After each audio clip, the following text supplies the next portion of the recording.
Assalamualaikum warahmatullahi wabarakatuh. Baiklah, kami dari kelompok 2 keterampilan menyimak akan mencoba menjelaskan hasil presentasi kami yang berjudul Hakikat Keterampilan Menyimak.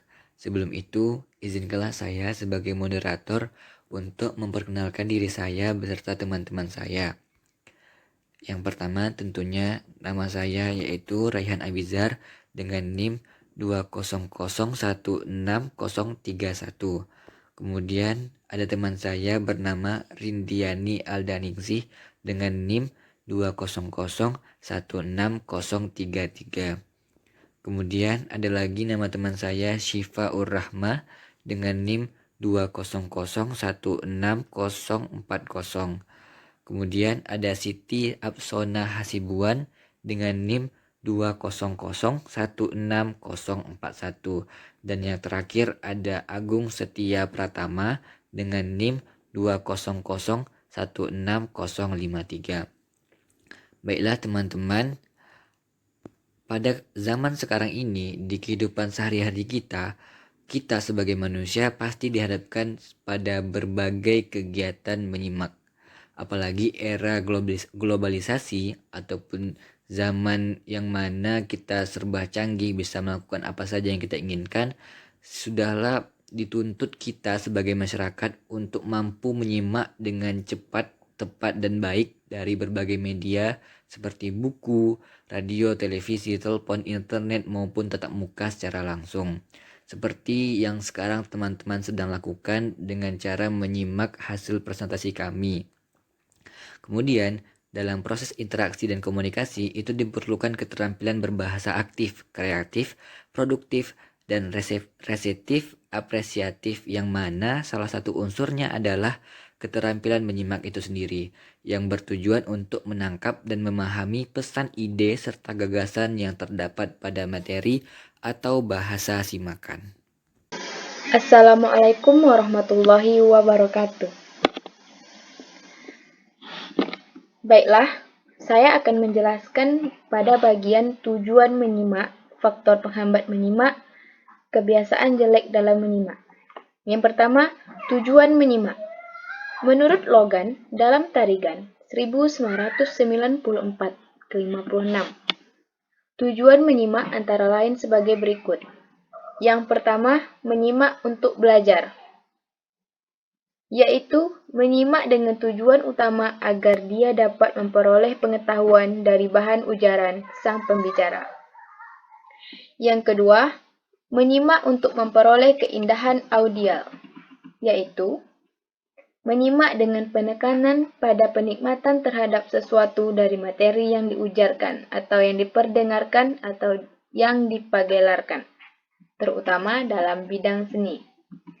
Yang ketiga, menyimak untuk mengevaluasi, yaitu menyimak dengan maksud agar si penyimak dapat menilai apa yang disimak itu, baik buruk, indah jelek, tepat ngawur, logis tak logis, dan lain-lain.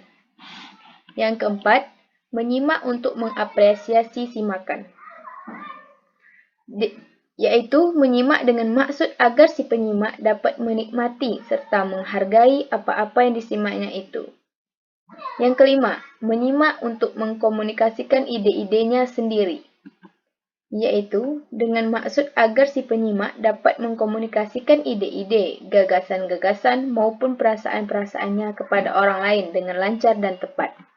Yang keenam, menyimak untuk membedakan bunyi-bunyi, yaitu menyimak dengan maksud dan tujuan agar si penyimak dapat membedakan bunyi-bunyi dengan tepat, mana yang bunyi membedakan arti dan mana bunyi yang tidak membedakan arti. Yang ketujuh, menyimak untuk memecahkan masalah secara kreatif dan analisis, sebab dari sang pembicara dia mungkin memperoleh banyak masukan berharga. Yang kedelapan, menyimak untuk meyakinkan, yaitu menyimak untuk meyakinkan dirinya terhadap suatu masalah atau pendapat yang selama ini diragukan oleh si penyimak ragukan. Dengan perkataan lain, dia menyimak secara persuasif. Di samping itu, terdapat tujuan khusus yang membedakan antara ragam-ragam menyimak, yaitu 1. Menyimak ekstensif, terdiri atas menyimak sosial, menyimak sekunder, menyimak estetik, dan menyimak pasif. Yang kedua, menyimak intensif, terdiri atas menyimak kritis, menyimak konsentratif, menyimak eksploratif, dan menyimak selektif. Faktor-faktor penghambat menyimak. Yang pertama ada faktor fisik. Kondisi fisik seorang penyimak merupakan faktor penting yang turut menentukan keefektifan serta kualitas keefektifannya dalam menyimak.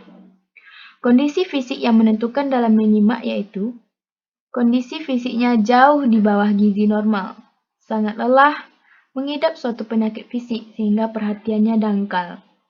Selain itu, lingkungan fisik yang juga menentukan dalam menyimak yaitu ruangan yang terlalu panas, lembab, ataupun terlalu dingin, suara atau bunyi bising yang mengganggu dari jalan dan ruangan sebelah, para hadirin yang bergerak atau berjalan kian kemari seenaknya, sehingga mengganggu orang yang sedang menyimak. Kemudian yang kedua, ada faktor psikologis. Selain faktor fisik, faktor yang melibatkan sikap-sikap dan sifat-sifat pribadi atau faktor psikologis juga mempengaruhi dalam kegiatan menyimak. Faktor psikologis yang dimaksud sebagai berikut. Yang pertama, prasangka dan kurangnya simpati terhadap para pembicara dengan aneka sebab dan alasan.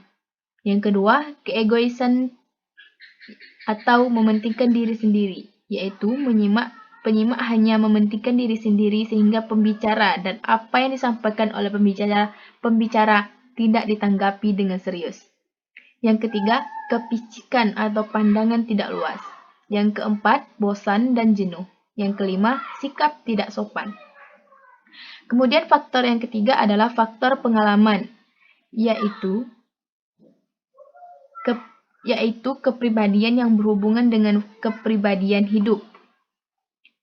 Pengalaman dari seorang pendidik sangat menentukan dalam menyimak, seperti pertumbuhan dan perkembangan sikap mempengaruhi minat menyimak. Yang keempat ada faktor sikap. Merupakan reaksi yang masih tertutup, tidak dapat dilihat langsung. Banyak faktor sikap yang mempengaruhi kegiatan menyimak, yaitu salah satunya pokok-pokok pembicaraan yang kita setujui cenderung akan kita simak secara seksama dan penuh perhatian. Lanjut ke faktor nomor 5, yaitu faktor motivasi, yaitu dorongan internal dan eksternal dalam diri seseorang karena adanya hasrat dan minat. Motivasi merupakan salah satu faktor yang menentukan dalam kegiatan menyimak. Berikut salah satu faktor motivasi yang menentukannya tersebut. Yang pertama, memiliki motivasi yang kuat dalam mengerjakan sesuatu terutama menyimak. Yang kedua, melibatkan sistem penilaian kita sendiri, sehingga kita dapat memperoleh sesuatu yang berharga dari isi pembicara itu. Dengan sendirinya, kita akan bersemangat untuk menyimaknya. Kemudian, faktor keenam yaitu faktor jenis kelamin. Perbedaan gaya jenis menyimak berdasarkan perbedaan jenis kelamin menurut Ridwan 2011. Yaitu yang membedakannya adalah pria yang bersifat objektif, aktif, keras hati, analisis, rasional, tidak mau mundur, netral, intrusif, berdikari, swasembada, dan menguasai emosi. Sedangkan yang wanita, subjektif, pasif, simpatik, difusif, sensitif, mudah berpengaruh, cenderung memihak, mudah mengalah, reseptif, bergantung, emosional. Kemudian faktor ketujuh adalah faktor lingkungan. Lingkungan fisik dan lingkungan sosial. Yang kedelapan, faktor peranan dalam masyarakat. Kemudian kita masuk kepada kebiasaan jelek dalam menyimak. Berikut adalah beberapa kebiasaan buruk yang dilakukan pada saat menyimak menurut Tarigan 2008, yaitu yang pertama, menyimak lompat 3. Yang kedua, menyimak saya dapat fakta. Yang ketiga, noda ketulisan emosional. Yang keempat, menyimak super sensitif. Yang kelima, menghindari penjelasan yang sulit. Yang keenam, mengkritik gaya dan gaya fisik pembicara. Yang ketujuh, menolak secara gegabah suatu subjek sebagai sesuatu yang tidak menarik. Yang kedelapan, memberi perhatian semu. Yang kesembilan, menyerah pada gangguan. Yang kesepuluh, menyimak dengan kertas dan pensil di tangan. Baiklah, sekian yang dapat saya sampaikan. Selanjutnya akan disambung oleh rekan saya selanjutnya. Terima kasih. Baiklah, selanjutnya ada yang namanya pengalaman menyimak. Kita tahu bahwa latar belakang pengalaman menyimak merupakan salah satu faktor kunci ataupun penting dalam menyimak. Kurangnya minat dalam menyimak merupakan akibat dari kurangnya pengalaman yang kita punya dalam bidang yang akan disimak tersebut. Sikap-sikap yang menentang dan permusuhan timbul dari pengalaman yang tidak menyenangkan. Selanjutnya, kebiasaan menyimak. Tarigan pada tahun 1986 menyebutkan bahwa kebiasaan-kebiasaan buruk yang perlu dihindari oleh seseorang saat menyimak itu ada beberapa contoh, yaitu yang pertama, menyimak lompat tiga, yang kedua, menyimak saya dapat fakta, yang ketiga, noda ketulisan emosional, yang keempat, menyimak super sensitif, yang kelima, menghindari penjelasan yang sulit, yang keenam, menolak secara gegabah suatu subjek sebagai subjek yang tidak menarik. Yang ketujuh, mengkritik gaya fisik pembicara. Yang kedelapan, memberi perhatian semu. Yang kesembilan, menyerah pada gangguan. Dan yang kesepuluh, menyimak dengan kertas dan pensil di tangan. Yang mana hal tersebut dapat menyebabkan perhatian seseorang terbagi dan membuatnya tidak fokus dengan materi yang disimak. Yang terakhir adalah kesimpulan.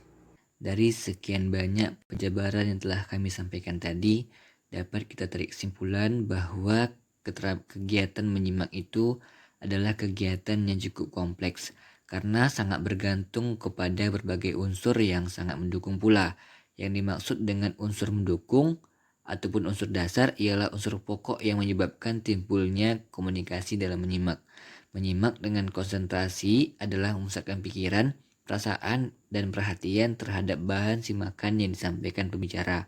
Kemudian, untuk dapat memusatkan perhatian terhadap bahan simakan yang disampaikan pembicara, penyimak harus dapat menghindari gangguan menyimak, baik itu yang berasal dari diri sendiri maupun yang berasal dari luar. Penyimak harus betul-betul memusatkan perhatian kepada materi yang disimak. Kemudian, yang terakhir, penyimak yang ideal harus bermotivasi mempunyai tujuan tertentu sehingga untuk penyimak kuat, menyimak secara menyeluruh materi secara utuh dan padu. Menghargai pembicara, penyimak yang baik harus selektif, artinya harus memilih bagian-bagian yang inti sungguh-sungguh. Penyimak tidak mudah terganggu, penyimak harus cepat menyesuaikan diri. Kemudian penyimak juga harus kenal arah pembicaraan, penyimak juga harus kontak dengan pembicara, serta merangkul, menilai dan merespon pembicara itu sendiri. Baiklah, mungkin hanya ini yang dapat saya sampaikan. Kemudian sebagai moderator, saya tutup hasil presentasi kami ini dengan mengucapkan Assalamualaikum warahmatullahi wabarakatuh. Terima kasih.